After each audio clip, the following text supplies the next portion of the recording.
aquarium plants growing like crazy? Sick of throwing extra plants in the compost? Want to make a couple extra bucks to help pay for Doritos? Man, $4 a bag. I'm never eating chips again. This is part 2 of my money making guide, how to earn some side cash by selling extra plants from your aquarium. Hello again, friends. It's Bob Moss. Welcome back to the channel. As always, if you're new here, make sure to subscribe or I'll sleep with your mom. If at any point you're enjoying the content, I'd love it if you left a like down there and then maybe a comment telling me what you liked. Enough chit chat, let's make some money. Expectations. As with my shrimp selling guide, we have to be realistic. You're probably not going to get rich. Your ceiling is going to depend on your individual setup, the number of plants in your tanks, the number of tanks that you have, and the need in your area, you know, supply and demand. What can happen if you live in a small area is everyone who has an aquarium has happened to already bought your plants. So now they're actually in the same situation as you are. If this is happening, you may need to diversify, you know, get some different types of plants for your aquarium, or you may have to look into shipping your plants a little bit wider of a reach in order to keep expanding your sales. Unlike shrimp, plants don't die as easily, so getting repeat customers can be a little bit harder. But once again, you can earn some side cash, some beer money, some Dorito money. You can help offset your costs of the lighting, the electricity, the water, the fertilizer. But with like a single planted tank, you don't expect to be paying your rent. As always, reinvesting is a great way to grow your future sales. And once again, you can always find some cool stuff through trades. I'll reiterate, I got 3 aquariums through being open to trading with someone. Your reward will be great. Starting off, I have to stress this again, please price fairly, do some market research, see what your plant and what portion of them is selling for what price in your area, both on your marketplace websites and also like the aquarium shops, the real sellers. I know you want to sell your plants, but it's important not to completely undercut everyone and kind of crash the market. There are some people trying to make a living out there off of this, so let's all be fair. So I'm going to start off the same as the shrimp guide. I'm going to assume you have the tank, it's planted, and you're pretty good at growing plants. If you're not, I have some plant growing guides you should probably check out up here.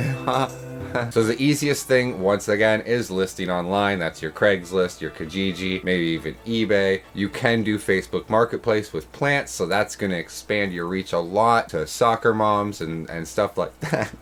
And now when crafting your ad, you should be sure to list the type of plant, whether it's like a Java moss, a flame moss, a salvinia, auriculata, a salvinia, whatever the other one is, the different types of duckweed. You know, you should let the people know, to the best of your knowledge, what the plant is that you're selling. You don't want to sell them like a mystery plant. I mean, some people do sell like, here's a bag of mystery plants for $5. But like if you want repeat customers and you want to seem like you know what you're talking about, that's not really the route that you go. You want to list as much detail about the care of the plant, whether it is rooted, stem plant, rhizome feeder, a floater, a moss, you know, like how it gets its nutrients, what type of lighting conditions it's need, all that stuff. You should list all that kind of stuff as much as you know about the plant in your ads so that the buyers know how to take care of them, so that they're not just buying a plant to kill it. Obviously, you should also list the price that you're expecting, and then for the price, you also need like the portion size or the weight or how many stems. So for example, when I sell frog bit, I sell 5 like little root bases. When I sell Java moss, I sell like a golf ball sized portion. When I sell, I don't know, let's say rotella, it's 5 stems. But when I sell Anubias or Java fern, I just sell 1 rhizome. And I make sure that in the ads, or at least on my hobby shop, it's very clear what they're getting for the price that they're paying. And you can also sell by weight. That's good for things like moss, and even if you have a ton of floaters, you don't really want to sell stem plants by weight unless you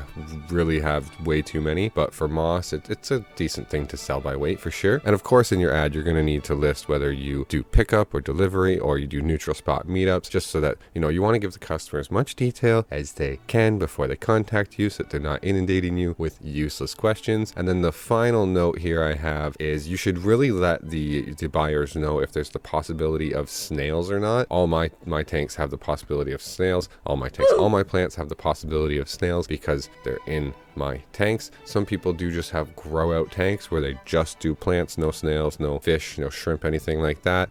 Those people might charge a little bit more for their plants than someone who warns you that there might be snails. But like, if you don't mind a snail or two, yeah, just some people are picky about snails. So that's our ad all written up, and make sure you add some quality pictures of your plant so that the customer, once again, just knows what they're buying. I forgot to mention this in the shrimp video, but you can actually try out like local aquarium group swap meets and stuff. That's a way you can get some interesting trades and also sell them for a decent price, both plants and shrimp and even fish. However, these are usually only in larger areas. I live in a smaller area and I don't think there's that many. Maybe like once a year there's a swap meet or a get together. But if you're in, say, the Toronto area or Ottawa in Canada, or a lot of big cities in the States, there's a lot more big cities in the United States, there's probably some swap meets or something like that you can look up. Google's your friend here. Also Facebook, just asking some friends that have some aquariums, see what they know, and you should be able to network and sell stuff that way. And as I said, if you have friends with aquariums, mention that you have some extra plants, you know, oh, $5 for this, $10 for that, and they may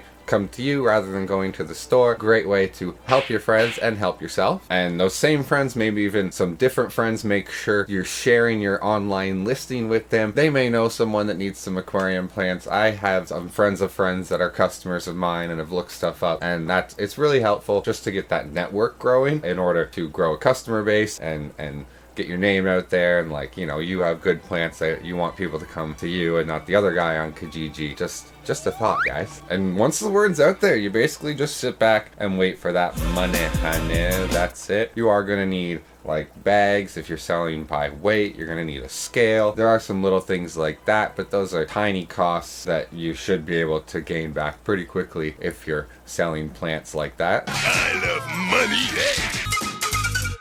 What now?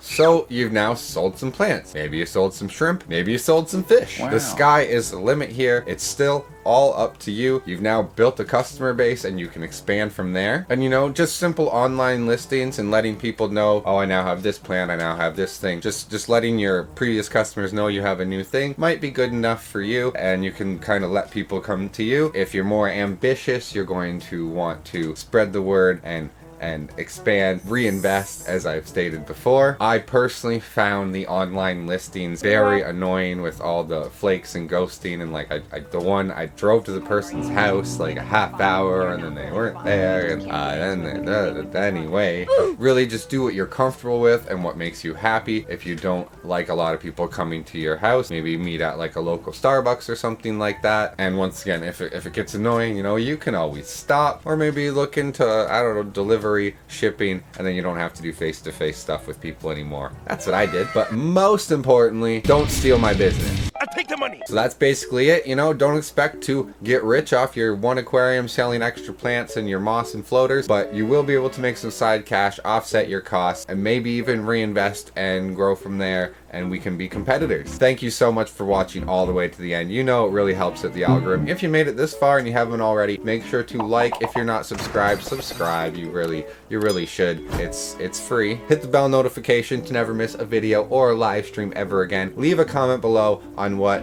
you want to know how to make money on. How do I phrase this sentence? Leave a comment about what you want to make money on next, and tell me how much money you've made. Big shout out to my YouTube channel members: Tater Salad, Roman Pitroff, BJ Palmer, Aaron's Water Buddies, Lucas Talbot, Gun Shrimp and Amanda Curry, Daniel Cordone, Jake FWTX, 3DRC, Jamie A, Mitch Bottoма, and Robert Redman. Support links are in the description if you would like a shout out like them. Early access, members only video. I also have my hobby shop because I don't do many online listings anymore. Facebook, Twitch, Discord, other stuff down there. Check out my links in the description, guys. And remember, until next time, keep your shrimp hands strong. Bye-bye now.